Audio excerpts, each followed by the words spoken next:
सध्या ना पावसाळा सुरू आहे आणि वातावरण जरा जास्तच बदललं आहे. म्हणजे सारखा पाऊसच सुरू आहे. त्याच्यामुळे ना मला सर्दी झाली आहे आणि सर्दीवर डॉक्टरांचे कितीही औषध खा, वेगळाच काहीतरी परिणाम होतो. तर त्याच्यापेक्षा मी सकाळी गरम पाणी प्यायला सुरू केलं आहे. तर चला आता एक गंमत दाखवते. मम्मीने भाज्या आणल्या होत्या, त्याच्यामध्ये दोडका आणला होता. एवढा लांब दोडका होता ना, मी तर विचारच करत होते वेलीला किती छान दिसत असेल ना. फक्त कल्पनाच करू शकते, रिअलमध्ये तर बघायला मला कधी मिळणार काय माहिती.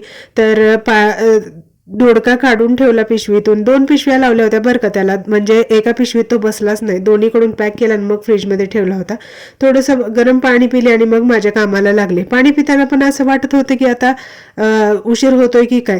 तर पटकन पाणी पिले आणि सकाळचं जेवण, नाश्ता आणि डबे बनवून दिले. आणि आता श्रावण सुरू होतोय तर म्हटलं किचनची पण क्लिनिंग करून टाकावी, कारण काल नॉनव्हेज खाल्लं होतं रात्री झोपताना, तर काय झालं नाही.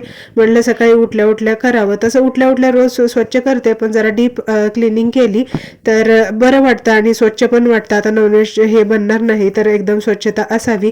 पाण्याची भांडी वगैरे पण घासून घ्यायची आहे. तर चला आता मी क्लिनिंग करून घेते आणि भेटूया पुढच्या व्हिडिओमध्ये. बाय.